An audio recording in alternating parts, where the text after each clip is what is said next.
दोस्तों, कुछ ही दिनों में श्री राम जी मंदिर में विराजमान होंगे। एक ऐसा दिन जिसके इंतजार में 500 सालों से न जाने कितनी पीढ़ियां खत्म हो गई। राम मंदिर अयोध्या का इतिहास बहुत पुराना है, जब 1,75,000 वीरों की लाशों पर मस्जिद बनाई गई थी। दोस्तों, याद रखिए, श्री राम मंदिर का निर्माण सिर्फ ईंटों और पत्थरों से बनी संरचना नहीं, ये उन मानव मूल्यों के फिर से स्थापित करने की कोशिश है जिन्हें भारत की भूमि से मिटाने की कोशिश कई सालों से की जा रही है। अवध यानी कि अयोध्या, जहां पर प्रभु श्री राम का जन्म हुआ। अयोध्या में श्री राम के पुत्र कुश ने ही जन्मभूमि मंदिर बनवाया था, जहां कुश के बाद उनकी 44 पीढ़ियों ने राज किया। इन 44 पीढ़ियों के अंत के कई वर्षों बाद 5वीं शताब्दी में उज्जैन के सम्राट विक्रम आदित्य जब एक बार अयोध्या आए, तब पास के योगी और संतों के माध्यम से उन्हें इस स्थान की पहचान हुई कि यही अयोध्या है। इसके बाद उन्होंने यहाँ श्री राम के भव्य मंदिर का निर्माण करवाया, जिसमें काले रंग के कसौटी पत्थर वाले 84 स्तंभ थे।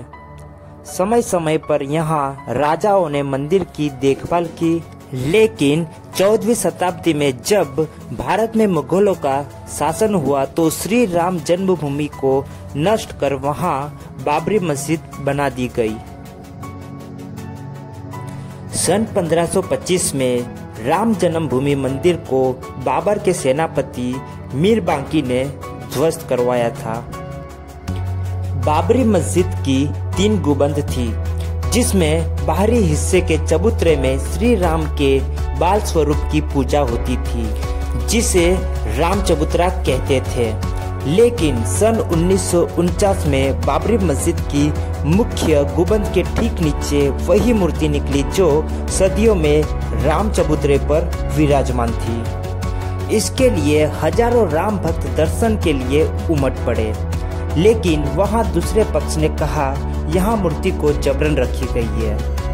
उस समय के तत्कालीन प्रधानमंत्री जवाहरलाल नेहरू ने उत्तर प्रदेश की सरकार को श्री रामलला की मूर्ति विवादित ढांचे से हटाने का आदेश दिया और उस समय के कलेक्टर के नायर को यह काम सौंप दिया और यह निर्देश दिया कि जरूरत पड़ने पर बल का भी उपयोग किया जाए।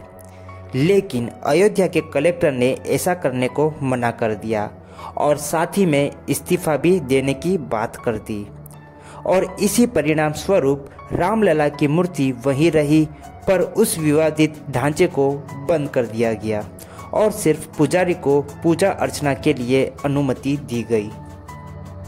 दोस्तों, बाबरी मस्जिद और राम जन्मभूमि मंदिर पर सालों चले विवाद के बाद आखिरकार श्री राम की अपनी जन्म स्थल पर प्राण प्रतिष्ठा हो रही है।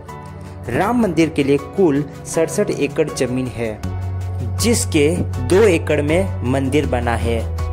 5 अगस्त 2020 को हमारे देश के प्रधानमंत्री श्री नरेंद्र मोदी और यूपी के मुख्यमंत्री योगी आदित्यनाथ जी ने भूमि पूजन किया।